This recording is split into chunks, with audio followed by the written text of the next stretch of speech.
But you won't say that because you just hate fat people. Hello and welcome.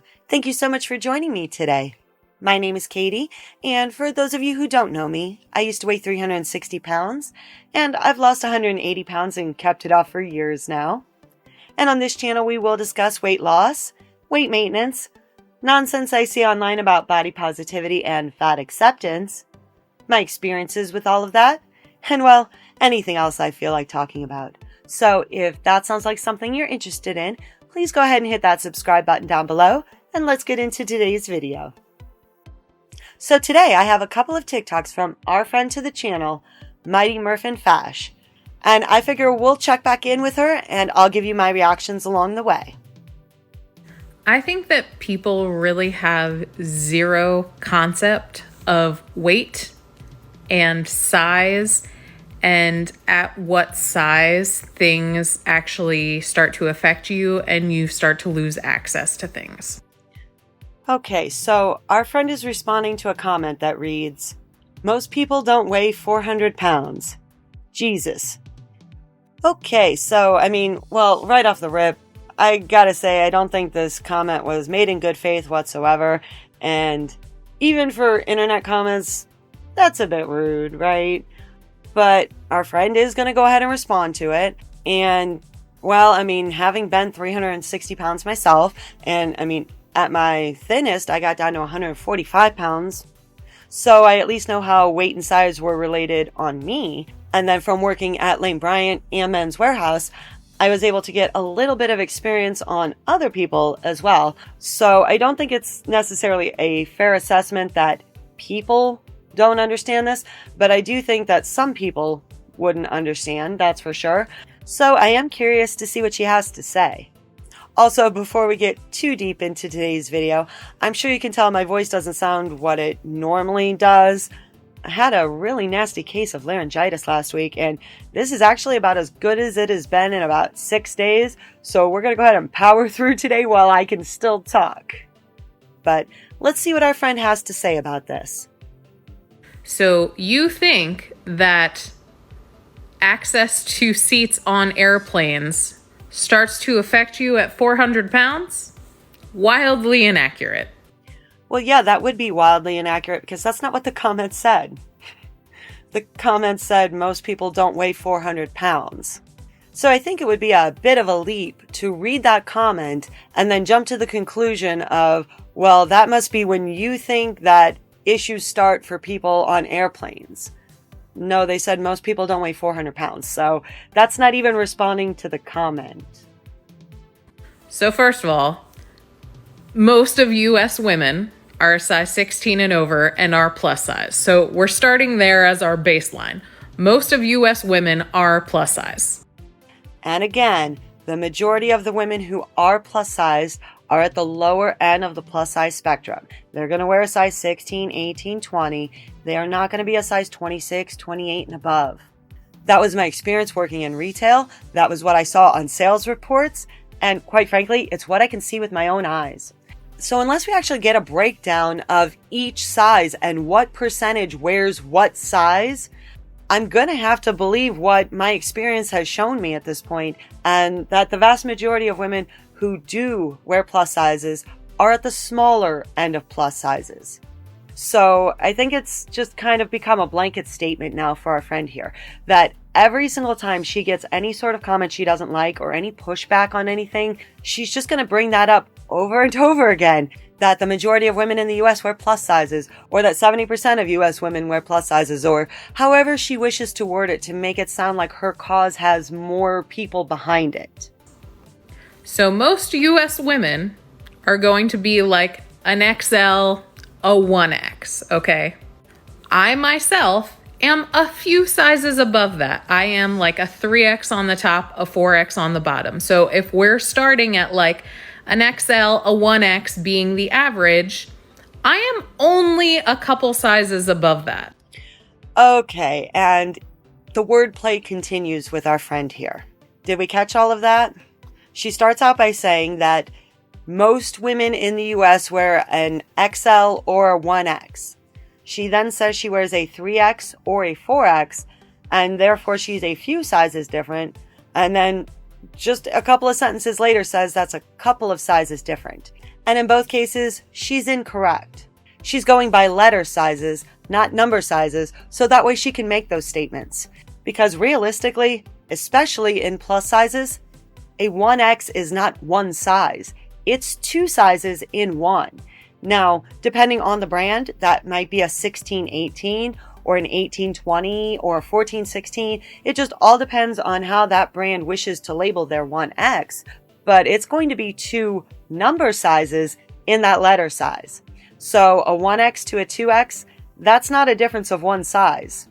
For example, if we're going to say a 1X is going to be that size 16, well then let's just go ahead and flip this over to number sizes so it makes a lot more sense. So we've got a size 16, 18, 20, 22, 24, 26, 28. And if you're wearing a size 3X or a 4X in pretty much every brand out there I can think of, you're going to be in that 26 to 28 size range. So that's a lot more than a couple or a few. And I noticed that she did that on purpose to make it sound like she is not that much larger than somebody who wears a size 16 or an extra large, right? And that was not my experience at all within my own body. Now, I do understand that height is going to play a massive factor in this. And I am 5'9", so I know that I can typically carry a little bit more weight without it necessarily spreading out widthwise. It's going to have more room to go lengthwise, right? If I put on 5 or 10 pounds at 5'9", it might not even be very noticeable on me comparatively to how I looked previously. But somebody who is 5 foot or 5'2" and they put on 5 or 10 pounds, that can be very noticeable. That can change their sizing on them. It can make a huge difference just because height really does come into play, right? So that being said, I do recall in one of her TikToks that our friend here mentioned she was, I believe, either 5'6" or 5'7". So she's on the taller end of women as well. So I know that, again, a couple of inches is going to make a difference. But at 360 pounds, I wore a size 26, 28. And when I wore a size 16 or an 18, I was in the neighborhood of about 220 to 230 pounds. So that's not a couple of sizes. In my case, that was 130 or 140 pound difference. That's a big difference. That's not just a couple of sizes. So I find that our friend here likes to word things in a way that sound very convincing. But if you just stop and think for a moment and use just a hair of critical thinking, she's being very disingenuous with her language. And maybe it's not on purpose, truthfully. But I do know that there is a big difference between an extra large and a 3X, just personally from what I've put on my own body. I, in many cases, wear, like, this shirt right here is a large. So I could easily even size up to an extra large and it would just be a little big or a little loose on me. But if I were to wear a 3X, this shirt would be indecent on me because it would just be way too large and then it would be like cut down to here on me. It would be nowhere close to fitting me because that's how much of a difference there can be in sizing. I mean, there's a reason why I've had to replace my wardrobe over and over and over again. And I was in those sizes. What would have been equivalent to a size 26 or 28 at Lane Bryant. That's what size I wore. And that's going to be, like I said, fairly equivalent to a size 3X or a 4X in most brands. So knowing what I wore and trying to compare that to a size 16, there's no comparison. There really, truly is not. Other than the notion that they both might be under the plus size umbrella. Okay, I'm giving you a reference point so you can follow me. I am like 325 pounds-ish, right? Okay, and that does kind of line up to pretty closely with what I wore. Again, I was 360 pounds, but I'm 5'9", and I am somewhere in the neighborhood of 2 to 3 inches taller than our friend here. So, yeah, that seems about accurate to me, if I'm being honest. So there's no way she's just a couple of sizes larger than the average woman. So if she's going to talk about how people don't understand the correlation between size and weight, I have to admit, when I was at my heaviest, I had lost all of that perspective. And I truly saw myself that way as well, that I wasn't that much larger than other people around me. It wasn't until I started losing weight that I regained that perspective. And I understood that, wow, I was much larger than I realized in my mind. And I do know now that some of that was body dysmorphia, quite frankly. And I also struggled with that on the way back down too. And it took a number of years for me to kind of catch up with what my body looked like, if I'm being perfectly honest. So if she's going to sit here and tell us that we don't understand the correlation between size and weight, and when you start to lose access to things, I can definitely tell you when I regained access to things, that's for sure. I think I don't weigh myself often because I don't care. But last time I was at the doctor, I think I was like 325, 330. I need a seatbelt. And again, the wordplay continues. She did the same thing with her sizing. Started off with, well, yeah, it's a few, and then to a couple. And then started off saying 325, now 325 to 330. And I'm not trying to split hairs on this. I'm really, truly not. It just seems to be a pattern of behavior here where our friend here really does believe she is not that much larger than the average size woman, that she's not that much larger than somebody who would wear a size 16 or an 18. And that's the kind of things that I told myself when I was that heavy as well. And it wasn't until I had mobility issues, wasn't until I had some real big health issues that I knew I had to take better care of myself and regain better control of my health.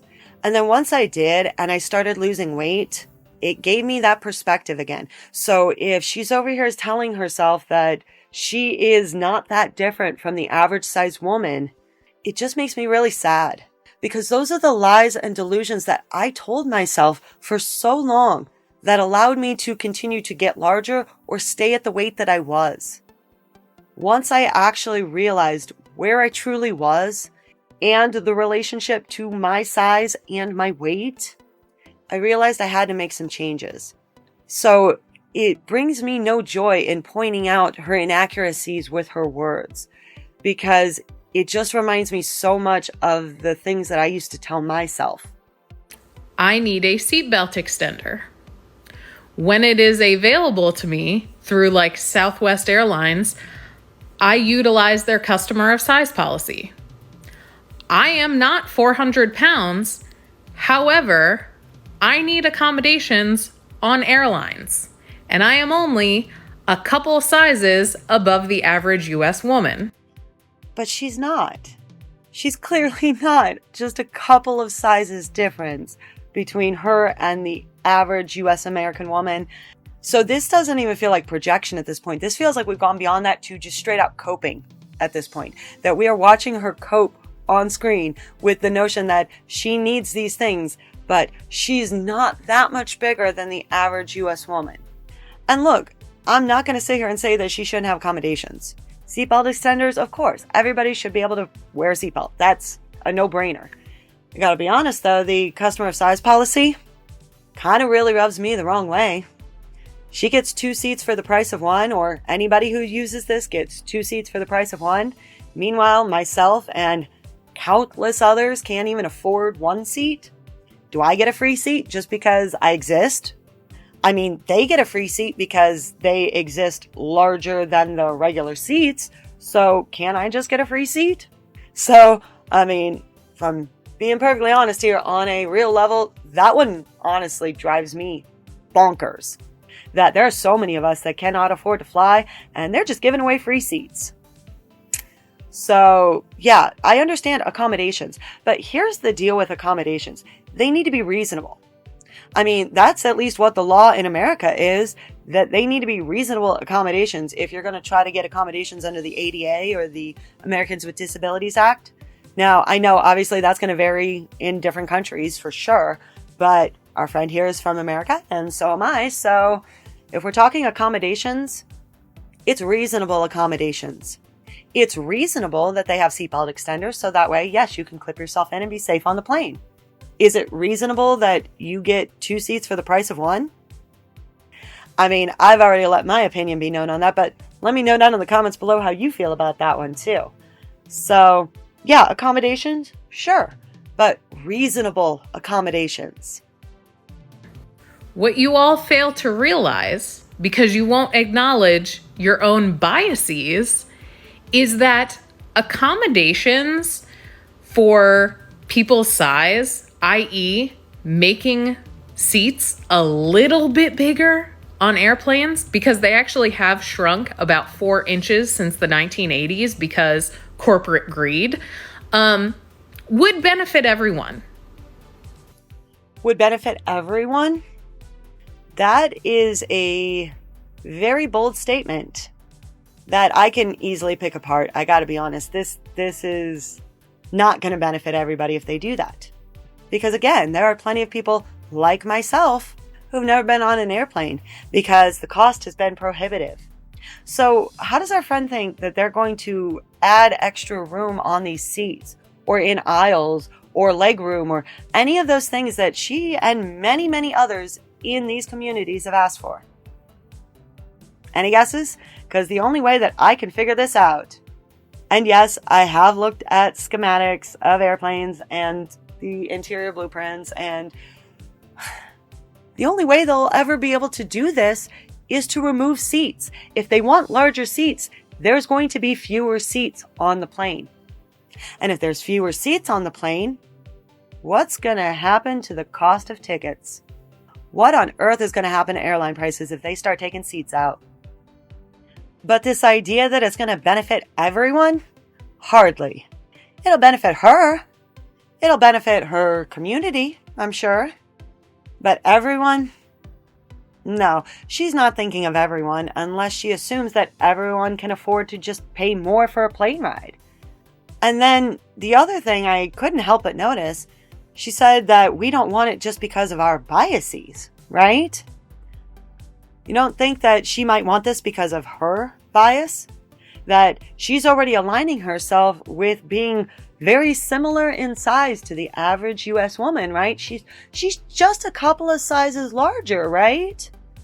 She's giving away her bias throughout this whole TikTok so far, and then going to try to lecture us about our biases. Yeah, I'm definitely not buying that. They would benefit you because you cannot look at me and tell me you have never been uncomfortable in an airplane seat. Oh, but I can. I absolutely can. I have never been uncomfortable in an airplane seat because I've never been on one. I bet it would just blow our friend's mind here to know how many people like myself exist right now. She thinks that nobody could ever tell her that because it's very clear to me she's just looking at this through the lens of privilege, of the notion that everybody just goes and rides airplanes all the time. Now, I have been on plenty of other forms of public transportation, like buses and trains and whatnot, and I can definitely tell you that some of those journeys were not the most comfortable. But the beauty of it is, I didn't pay that much for it, and it doesn't take forever. You get off the bus or you get off the train and you end up in your destination. And so, yeah, could I have been a little bit more comfortable in those situations? Yeah, sure. If I wanted to, though, I could have paid for first class, just like you can on an airplane. So that's the whole thing right there. There already are options for these things. If you want more room, you can go first class. If you're demanding that they make coach larger, the only way they're ever going to be able to do that is to remove seats and thus raise prices. So why not just pay for first class instead of raising prices for the rest of us, right? And that doesn't have to do with just someone's body weight. It can also do with your height. Tall people get really cramped on planes. Like, it doesn't have to do with just your body weight. Okay, so fun fact, I did talk with my in-laws who actually flew out to the West Coast earlier in the fall. And, well, my mother-in-law, she is about my height. She's about 5'9". And, well, my father-in-law, he's well over 6 feet. He's like 6'3", I believe. Neither one of them had any issues on the plane, and they certainly didn't spring for first class, I can tell you that much. So I know plenty of people who have flown that Don't complain about this. Or they'll say, yeah, it was a little uncomfortable, but it was a couple hours and then we were there. So, and that's the thing. I guarantee you the whole notion of, oh, you can't tell me you've never been uncomfortable on an airplane seat and you wouldn't benefit from having more comfort in an airplane. But here's the thing. If you then tell people what that comfort is going to cost them and let them know, hey, wouldn't you be more comfortable if they made the seats wider? And, it's only going to add like $40 per ticket. You watch how many people sit there and really calculate if it's really worth it or not. Because that's the thing. Yeah. Would we like to be more comfortable? I'm sure. I'm sure most people would be. But are people willing to pay for it? Because again, you can get first class or business class in pretty much every airplane I've ever heard, right? I mean, I know I haven't been on any, but these things do exist, right? So I understand this whole idea that, yes, you might want to be more comfortable, but that's only giving a small piece to the puzzle. But if you give people the whole puzzle and let them know, hey, this will probably result in a price increase, you'll see people weigh the options a lot more. And yes, even skinny people can acknowledge, hey, you know what? Walking down a center aisle is kind of uncomfortable. And I would kind of appreciate a couple extra inches in an airplane seat. And where does our friend think this is going to come from? Where does she think all of these extra inches are going to come from? That they're just going to, I don't know, open up their dining room table and put another leaf in like people are coming over for Thanksgiving? That's not how airplanes work.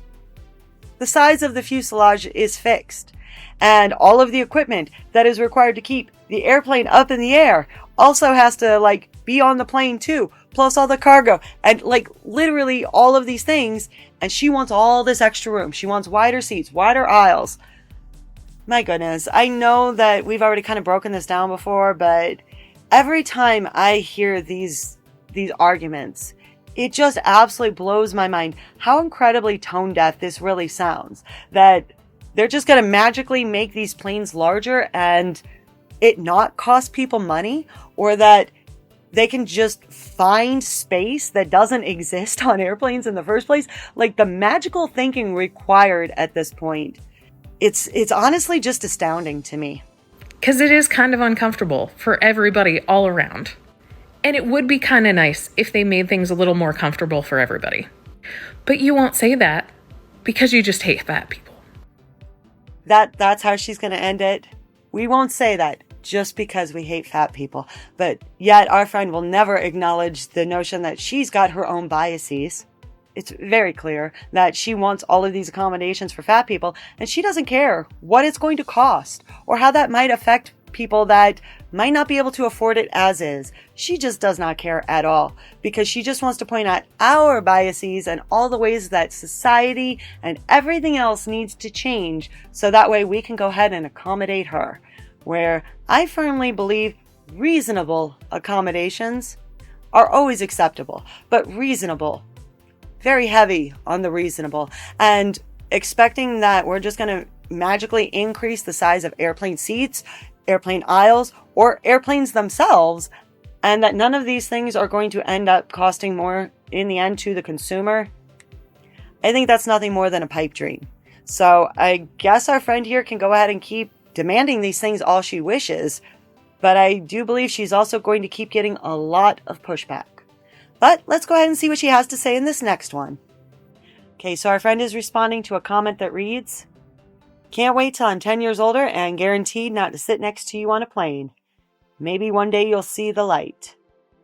Okay, way harsh, Ty. Wow. So let's go ahead and see what our friend has to say about that. When I first started posting on the internet, people were like, you're not going to live until you're 30. And then it was, you're not going to live until you're 40. I am turning 39 in, 5-6 weeks. Y'all are going to keep waiting for something to happen, and it's not happening. Do you know? Okay, so I have to admit that, yeah, those types of comments, they're not helpful. They're not kind. They're not anything. And if I were to get a comment like that, yeah, I wouldn't be too happy to respond to it either. I mean, quite frankly, I wouldn't respond to it, but it's not a nice comment to leave on somebody's page or at all. Like, why would we do that? I mean, are we just sitting around and waiting for people to... Because I know I'm not. I know, unfortunately, that many people in my life have passed away very suddenly and much younger than we were ever anticipating, but nobody was sitting around waiting for that to happen either. So, yeah, that's just kind of rude. You know why? Because I, say it with me, go to my preventive screenings. Do you? No, legitimately, do you? Do you go to your primary care doctor every year? Do you get colonoscopies? Do you get mammograms? Do you get blood work done? Do you look at your glucose levels? Do you get your cholesterol looked at? Do you do all of those things? I mean, yes, I go to my regular checkups. I didn't know this was going to turn into an interrogation, to be perfectly fair. But that being said, preventative screenings, and then she talks about colonoscopies, mammograms, cholesterol levels, and then a couple other things in there, right? Genuinely curious. This is posted to TikTok, which I know definitely skews to a younger demographic. And I'm curious, does TikTok put out like analytics comparatively to like, I don't know what YouTube does? I'm not sure. I don't put anything on TikTok, so I have no clue. But I know at least on YouTube, I have at least a general age range of who watches my content on a regular basis. So I can kind of understand who I'm talking to some degree, which is nice. But again, TikTok skews younger than most social media platforms. And the things she just listed off, I mean, colonoscopies, I just checked it before filming just to make sure I was correct on these ages. So for a colonoscopy, the American Cancer Society tells people to start regular screenings at 45. For mammograms, again, American Cancer Society tells people to start at age 40. And then for cholesterol levels, that's going to be somewhere between ages 45 and 65 for men and 55 to 65 for women. And then other than that, I believe the recommendations were like every 5 to 10 years, somewhere along those lines. Now, with all of those tests and all of those screenings, that is going to change if you've got risk factors. And some of those risk factors could include if you've got family history. So, for example, I have already had a mammogram done before the age of 40, simply because breast cancer does run on both sides of my family. So they just wanted to make sure they had a baseline before I turned 40 and wanted to have an extra image since there is family history, right? So that's the only reason why I was ever scheduled a mammogram before 40. Colonoscopy. Yep, I had to have one of those done.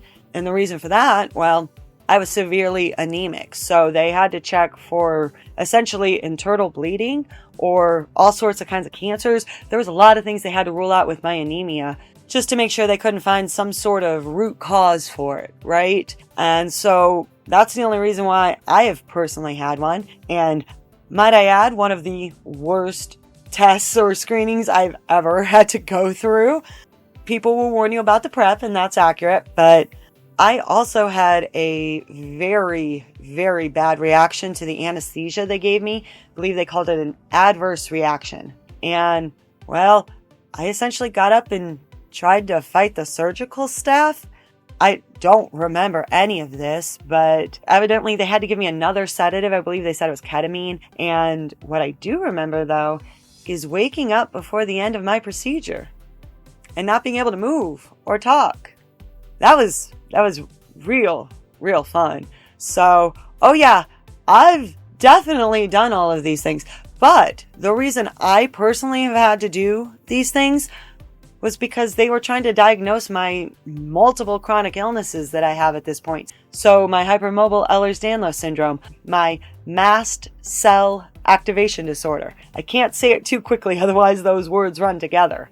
My POTS, and like so many other things I've got going on. That's the only reason why I have personally had to go through any of these screenings. So to answer her question, yeah, I've gone through those. And you know what the funny thing was, quite frankly? how many times I went through all of those screenings, had the blood work done, had all of these things checked, only for them not to find anything. There were still a lot of things wrong with my body, that's for sure. That's why I kept going to doctors and kept trying to seek out answers. But this notion of, well, I had these screenings and everything came back okay. I mean, don't get me wrong, that's really nice and it's really lovely. But I know from my personal experience, that is not always an indicator that everything is going perfectly with your health. That's for sure. And then she brings up blood work. So I gotta say, I am definitely no stranger to having blood drawn. The amount of blood that I have had drawn over the years to have blood work done, I mean, it's enough to make Dracula blush, okay? I have had so many different types of blood work done.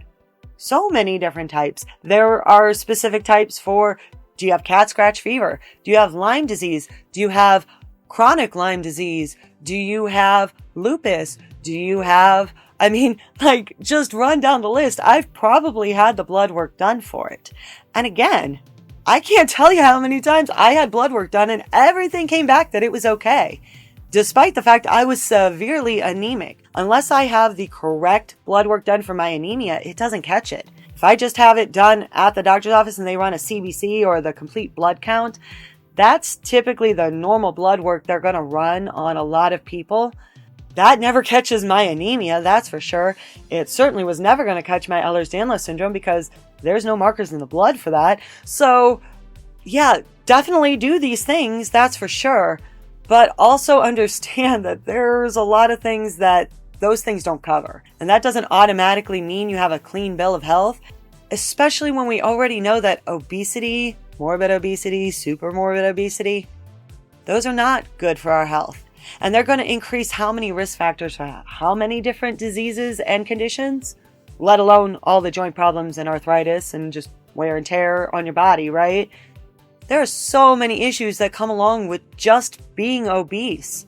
It can cause hormonal imbalances because your fat is hormonally active. When you are obese and beyond, your body is always in a state of low-grade inflammation. And at least everything I have ever learned about every chronic illness that I was tested for or currently have, inflammation is like the number one thing you have to keep under control. It's a big reason why I try to stick as best as I can to a low inflammatory diet, because that really does make a huge difference on how I feel just overall day to day. So there's a lot that plays into it just beyond preventative screenings. And again, please do get your preventative screenings. Of course, please go to your doctor. But understand that that's not always going to be the end all and be all. And there's going to be things that can crop up that might not get caught on that blood work. And I can't help but to circle back to the ages of some of those screenings, like the colonoscopy and the mammogram and the cholesterol, for example. And I can't help but wonder if our friend here is admitting that she's already had those screenings done. Now, again, I know that these tests can be done for a multitude of reasons and numerous different types of risk factors, but I can't help but wonder if obesity might be a risk factor that is causing her to have some of those tests done. Now, I do understand that that is a lot of supposition there if she has had these tests done and if that is the risk factor that is causing her to have those tests. But I also know about Occam's razor, and sometimes the simplest solution really is the solution. So it does make me wonder, at the very least. Because I do. Legitimately. Okay, so it wasn't a supposition. She has had those done. And they're all good. I have lipedema, which if you did any research on this, people with lipedema are typically metabolically healthy. We have a connective tissue disorder, which causes a buildup of diseased fat that cannot be lost with diet and exercise. And because I am at stage 3, it can only be removed through surgery, which is very difficult to get insurance to pay for. Hence, why I look like this.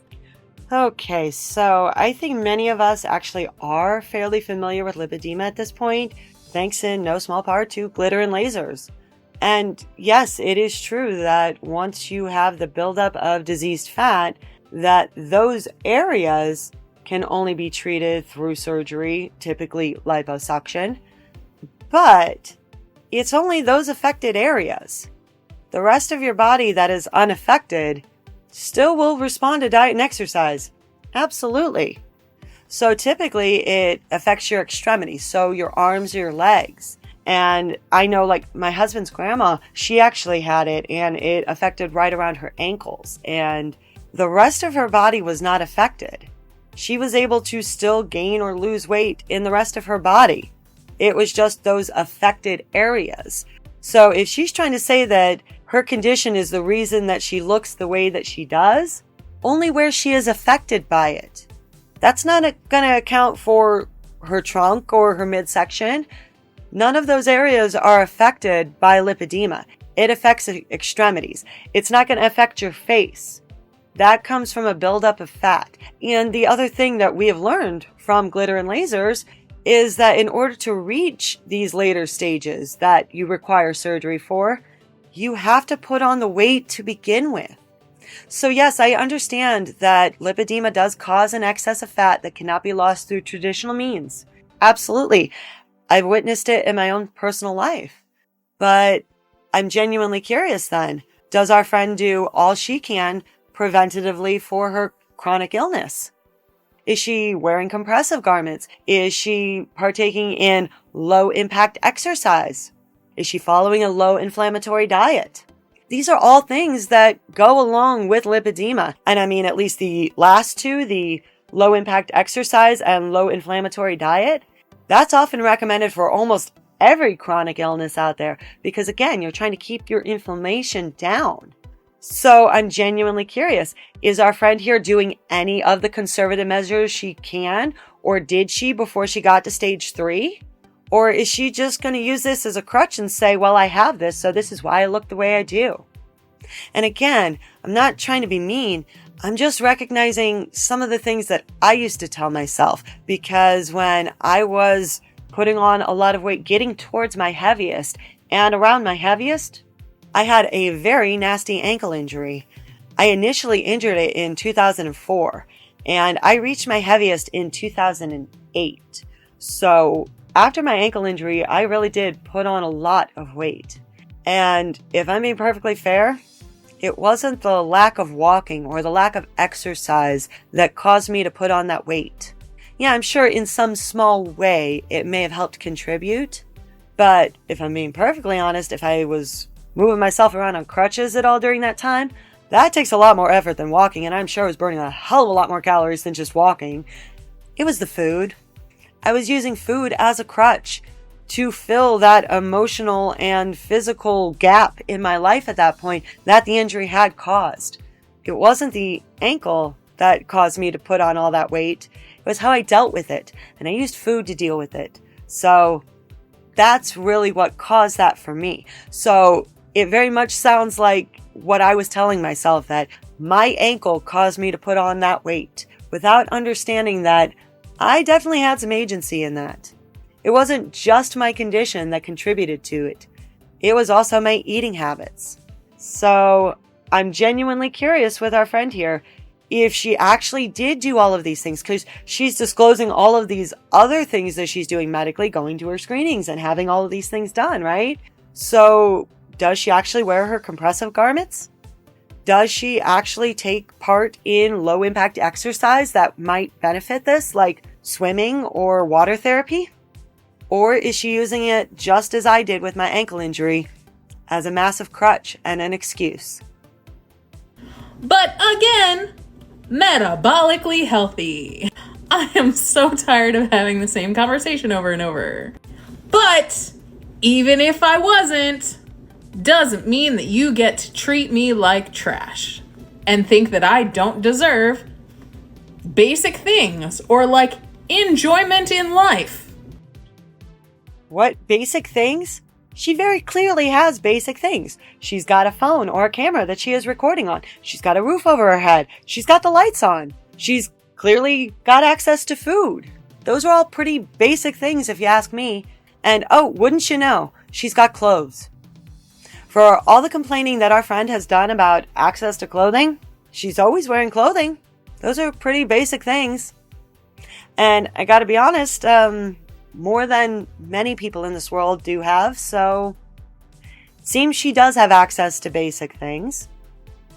Oh wait, she wants extras. She wants the extra seat on the airplane, or more room everywhere she goes, or her clothes to always be found in store. She doesn't want basic, she wants extra. Because she's got basic, and then she always complains that she has basic, like the rest of us. Oh, I can't find what I want in store? Go online, like the rest of us. And then enjoyment out of life, that's up to you to find your own enjoyment out of life. It's not on anyone else. It just isn't. I mean, it really blows my mind sometimes how not just our friend here, but this community in general has such a sense of entitlement that they believe the world just revolves around them. Enjoyment out of life? If you don't like your life, I guess it's probably an indication that you might want to change parts of it, eh? Because what happens if you put your enjoyment in other people's hands and they take it away? I find it's just a much better practice overall to build your own fulfillment in life, find your own enjoyment, make your own party if you have to. Who cares? But it's not up to the world to provide enjoyment in our lives. What? Just because you are thin doesn't mean that you've won a prize. 'Cause guess what? Thin people die of diseases all the time. But I did win the prize of my health. I absolutely did. My health is way better now at 180 pounds than it was at 360 pounds. And that is still accounting for my Ehlers-Danlos syndrome and everything else that goes along with it. The prize is my health. The prize is hopefully more time with my children, more time with potential grandchildren, a better quality of life, more potential time with your family and your friends. That's the prize. I didn't get a trophy or a parade. I mean, when I wanted to get medals, I had to go earn them by doing my races. I didn't get a parade thrown my way just because I lost a whole bunch of weight. I mean, I really hope I didn't, because otherwise I totally missed it. The prize is quality of life. The prize could potentially be quantity of life. I mean, she's over here being so flippant. I'm about to turn 39 and I haven't died yet. I really hope that our bars are set just slightly higher than that. I really, truly do. I hope that we are striving for the best quality of life that we can achieve. Because I know when I was thinking the way that she did, what my life looked and felt like, and what it might potentially look like now. I know the mobility issues I was having at 360 pounds and the issues I was having with my joints. And I can only imagine what they would be like now, 16 years from my heaviest. If I would have had 16 more years at 360 pounds, would my joints have been able to handle that? Would my heart been able to have handled it? I don't know. I really, truly don't know. She's saying, oh, well, you don't win a prize. Unfortunately, I know the flip side of this. Sometimes you don't win the prize by losing weight. But if you don't, you have a whole bunch of people crying at your funeral. And I'm not trying to use that as some sort of threat or a gotcha to her and telling her, well, in 10 years you'll be dead. I'm really not trying to do that, because there is a big difference between that comment and what I'm about to say. Because I've mentioned this numerous times on here, so if you've already heard this, I apologize, but it bears repeating, and it always will. My cousin was older than me, and now I am seeing years that he never will. He passed away at 39, and when I reached 40, it was definitely not lost on me that he didn't. I know my dad was 52. I was 19. And yeah, it wasn't 30 or 40. But 52 is awful damn young too. Way too damn young. Especially when life expectancy is way higher than that for the average person in America. If we're going to talk about averages in America. But those averages fall off a cliff when you have more and more risk factors. They just do. And I watched it twice in my life, directly caused by people's weight. And this is never meant to blame or shame or make people feel badly about this. It's to warn. Because I know if my cousin or my dad would have gotten a real warning about these things, what was going to happen to them, I really like to think that they would have made a lot of changes in their lives. But unfortunately, they didn't get a warning like that because we never do. So instead, all we have are those of us that were left by those that have passed on to help try to warn others that, yeah, I get it. Your blood work's coming out fine. That's wonderful. Until it doesn't. And again, this is not a threat. This is not a promise or anything like that. This is not trying to be a gotcha.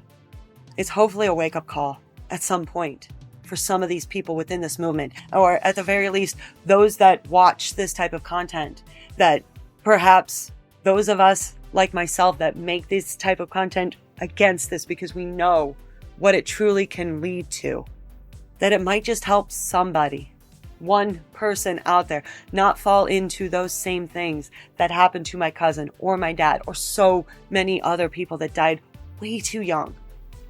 And then she says that even if she isn't healthy, you don't get to treat her like shit. And look, I fully understand and appreciate that. But I also know in many cases that could be very subjective. And if those family members would have received that warning about what was coming down the pike for them, they might have thought it was shitty too. So I understand that we shouldn't treat people like shit. But if you are trying to warn somebody about an outcome that could be very bad for their lives, I don't think that that's always shitty. I do think there are ways we can go about it, and that original comment was not it. But I don't always think it's shitty to warn people about what might be coming their way. You didn't, make it somewhere that the rest of us didn't just because you're thin. You didn't win anything. I hate to break it to you. Okay, but again, quality of life matters. I get it. We're not going to make it out of this life alive. I'm fully aware of that, okay? And here's the thing. Even if it doesn't give you extra life, say that me losing 180 pounds didn't add any years to my life, right? Didn't add any quantity to my life. I can absolutely tell you it has added quality. Yeah, I get it. There's no parade. You don't win a trophy. You don't get a ride on the Goodyear blimp, which, man, I would love to do that. But I get it. You don't get those things just because you've lost weight. The prize is the quality of your life. That's the best prize of them all. It's such a good prize, you don't need a trophy or a medal. And if you really want them, you can go get them elsewhere. You absolutely can. So yeah, you don't win anything, just the quality of your life. Just perhaps some additional quantity to your life. But maybe that's just me. Let me know down in the comments below, what do you think?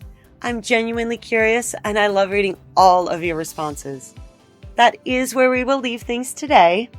And since this is going to be my last video before Christmas, and more than likely the last one that I put up before New Year's, I hope each and every one of you have a wonderful holiday season. I hope you all have a fantastic New Year. And I want to thank you all so much for all of your support this year.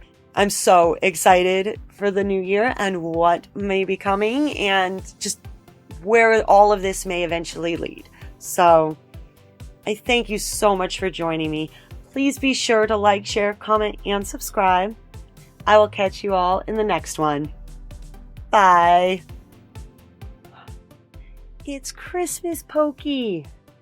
Well, almost. Let's see if I can turn her into Christmas Pokey. Oh no. Oh.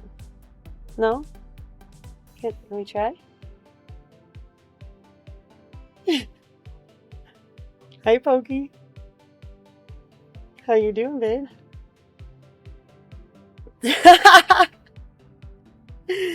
Oh. Bye.